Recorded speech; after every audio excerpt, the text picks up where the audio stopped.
Hello everyone, welcome to AK Holistics. दोस्तों, इस video के अंदर हम बात करने वाले हैं कि टेस्ट सीरीज़ की क्या इंपॉर्टेंस होती है किसी भी गवर्नमेंट एग्ज़ाम्स में।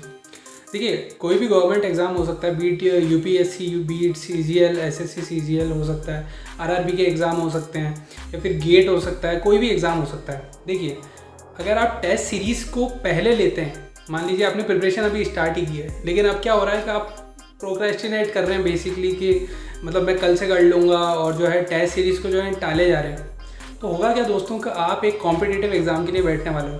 ठीक है, अब आपके साथ जो है हर एक कॉलेज से बच्चे आने वाले हैं। वो IITians भी हो सकते हैं, वो NIT से भी हो सकते हैं, वो एक बेसिक से इंजीनियरिंग कॉलेज से भी हो सकते हैं, जो कि स्टेट से हो या फिर प्राइवेट यूनिवर्सिटी के भी होंगे। तो अब दोस्तों, जो पहले ही टॉपर्स होते हैं उन लोगों को ये चीज़ पता होती है कहीं ना कहीं कि हमें जो मेन जो फोकस हमारा रहने वाला है वो रहने वाला है किसी भी चीज़ का टेस्ट देने में, अपने आप को एग्जामिन करने में। तो जितना आप किसी भी चीज़ के टेस्ट लगाओगे, जितना भी आप अपने आप को एग्जामिन करोगे बेसिकली किसी भी एग्ज़ाम के लिए, तो उतना जो है आपकी जो एक प्रोडक्टिविटी है वो भी बढ़ेगी। और दूसरा ये कि आपका जो माइंड की क्लैरिटी होगी, जिस भी एग्ज़ाम को आप टारगेट कर रहे हो उसकी वो क्लैरिटी ऑफ थॉट आता जाएगा आपके दिमाग में। तो दोस्तों, होता क्या है कि बेसिकली जो प्राइवेट कॉलेजेस के बच्चे होते हैं या फिर ऐसे कॉलेजेस के होते हैं जिन्होंने कभी भी जो है कंपटीशन एग्ज़ाम को फाइट नहीं किया है और उनको पता नहीं है बेसिकली कि ये एग्ज़ाम क्या डिमांड कर रहा है, तो वो चीज़ उसको कभी समझ ही नहीं पाते कि एग्ज़ाम की डिमांड क्या होती है, राइट। क्योंकि होता क्या है कि वो सिर्फ थ्योरी पढ़ के चले जाते हैं और वो पढ़ते अच्छे से हैं, जितना भी मतलब दम लगाना होता है वो सारा पढ़ाई में लगा देते हैं, लेकिन वो टेस्ट को अटैम्प्ट नहीं करते दोस्तों। वो टेस्ट सीरीज़ करने से हिचकिचाते हैं बेसिकली।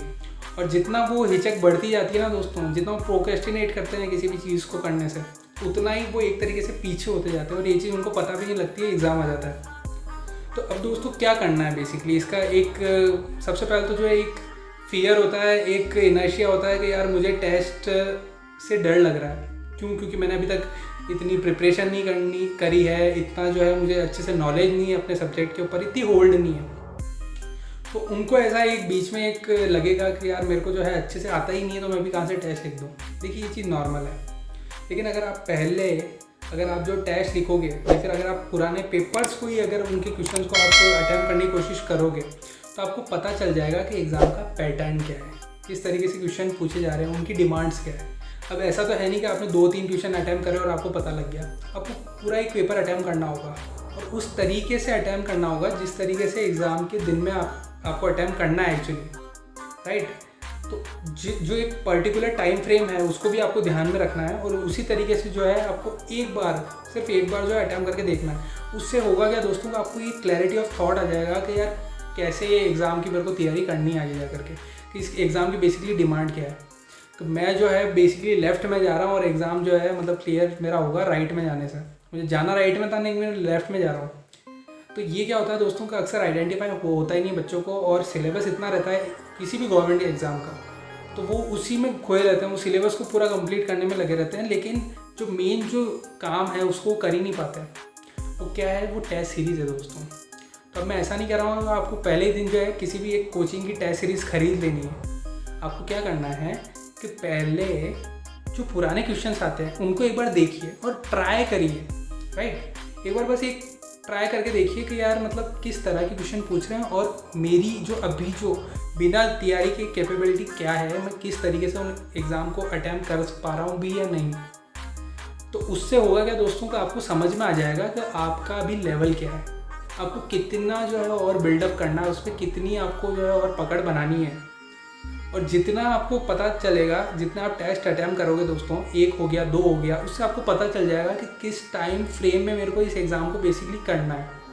तो मेरे को जो है टाइम कितना लगने वाला है, मेरे को एक क्वेश्चन को अटैम्प्ट कितने टाइम में करना है। हो सकता है वो 5 मिनट में करना हो, 4.5 मिनट में करना हो, 7.5 मिनट में भी कर सकते हो आप।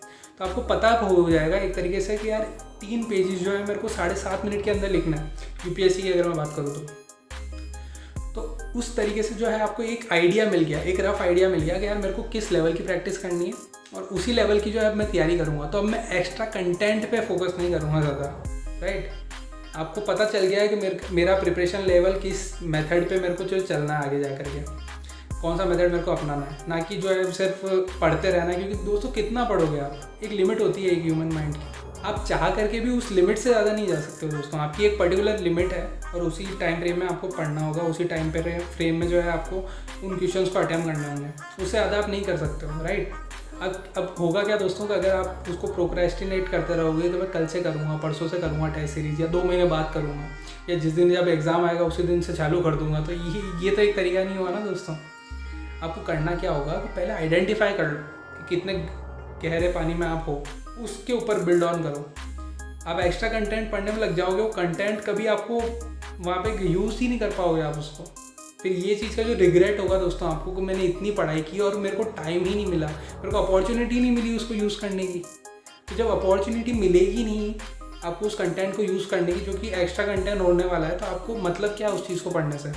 आप फिर जब एक बार पुराने क्वेश्चंस को देख लोगे कि किस तरीके के क्वेश्चन यहाँ पे फ्रेम हो रहे हैं, कोई भी एग्ज़ाम हो सकता है, SSC हो सकता है, RRB हो सकता है, किस तरह के क्वेश्चंस यहाँ पे जो है उनकी डिमांड क्या है बेसिकली उस एग्ज़ाम की, कौन सा एक पर्टिकुलर कैंडिडेट है जो कि उस एग्ज़ाम के लिए परफेक्ट है, तो आपको ये पता चल जाएगा कि अच्छा मेरे को इसी तरह के क्वेश्चंस पे ज़्यादा फोकस देना है। क्योंकि होता क्या है दोस्तों कि जो पैटर्न होता है अक्सर एग्ज़ाम्स का वो बदलता भी रहता है। UPSC की अगर मैं बात करूँ तो उसका जो पैटर्न है वो बहुत ज़्यादा जो है डायनामिक है, वो बदलता रहता है। कभी स्टैटिक आएगा तो कभी डायनामिक पार्ट वो ज़्यादा दे देंगे, कभी करंट अफेयर से ज़्यादा दे देंगे, राइट। तो आपको पता हो जाएगा ये पुराने क्वेश्चंस को लेकर के कि कब जो इन्होंने स्टैटिक पूछा था, अच्छा यार आज से 10 साल पहले जो था स्टैटिक का वेटेज ज़्यादा था, अब करंट का ज़्यादा है, तो आप करंट पे ज़्यादा फोकस करोगे। स्टैटिक क्यों पढ़ोगे ज़बरदस्ती, क्योंकि अगर आप पढ़ोगे उसको तो आपका आप टाइम ही वेस्ट कर रहे हो दोस्तों, राइट। तो टेस्ट सीरीज से जो है ये एक फ़ायदा हो जाएगा आपको। तो इसीलिए दोस्तों कि आपको टेस्ट सीरीज़ को बेसिकली ज़्यादा अटैम्प्ट करना है और उसके बाद में उस पर बिल्ड ऑन करना है। और जो आपके कंपटीशन में जो बैठने वाले हैं उस दिन साथ में आपको लग रहा है कि आप अकेले ही पेपर दे रहे हो, क्योंकि अभी तक आप तैयारी अकेले कर रहे हो, तो आपको ये लग रहा है कि आप पेपर भी अकेले लिखने वाले हो। अगर आप किसी कोचिंग में होते, मान लीजिए अभी तो ये लॉकडाउन था इसलिए आपको ये चीज़ कन्फर्म नहीं है, लेकिन अगर आप किसी कोचिंग में, तो आपको वहाँ पर कॉम्पिटिशन का लेवल का अंदाज़ा हो जाएगा दोस्तों, किस लेवल के बच्चे जो है आपके साथ में बैठ करके उस एग्ज़ाम को देने वाले हैं और उनकी स्ट्रैटेजी क्या है। क्योंकि एक पर्टिकुलर स्ट्रैटेजी जो अपनाता है दोस्तों वही जो होता है गवर्नमेंट एग्जाम्स को क्लियर कर पाता है। क्योंकि एक्स्ट्रा पढ़ने की ज़रूरत ही नहीं होती है इन चीज़ों में। आपको जो चीज़ की डिमांड होती है सिर्फ आपको उतना फुलफ़िल करना होता है, अपनी कट ऑफ क्लियर करनी होती है। और जिसने उस कट ऑफ को क्लियर कर लिया वो टाइमली जो है उस एग्ज़ाम में सेलेक्ट हो जाएगा। अदरवाइज़ उसको साल ज़्यादा लग जाएंगे और उसको करना अंत में यही पड़ेगा दोस्तों, टेस्ट सीरीज़ पे ज़्यादा फोकस करना होगा, राइट। सिर्फ पढ़ते रहने से कुछ नहीं होगा। यहाँ पे नॉलेज आपको बहुत है लेकिन आप वहाँ पे प्रेजेंट ही नहीं कर पाओगे तो उसका मतलब क्या है। तो दोस्तों बस यही था आज का एक वीडियो। अगर आपको वीडियो से कुछ सीखने को मिला हो तो इसे एक लाइक ज़रूर देना, शेयर ज़रूर करना अपने सभी दोस्तों के साथ जो कि गवर्नमेंट एग्ज़ाम की तैयारी कर रहे हैं, और सब्सक्राइब से ज़रूर करना AK होलिस्टिक्स को। Thanks for watching.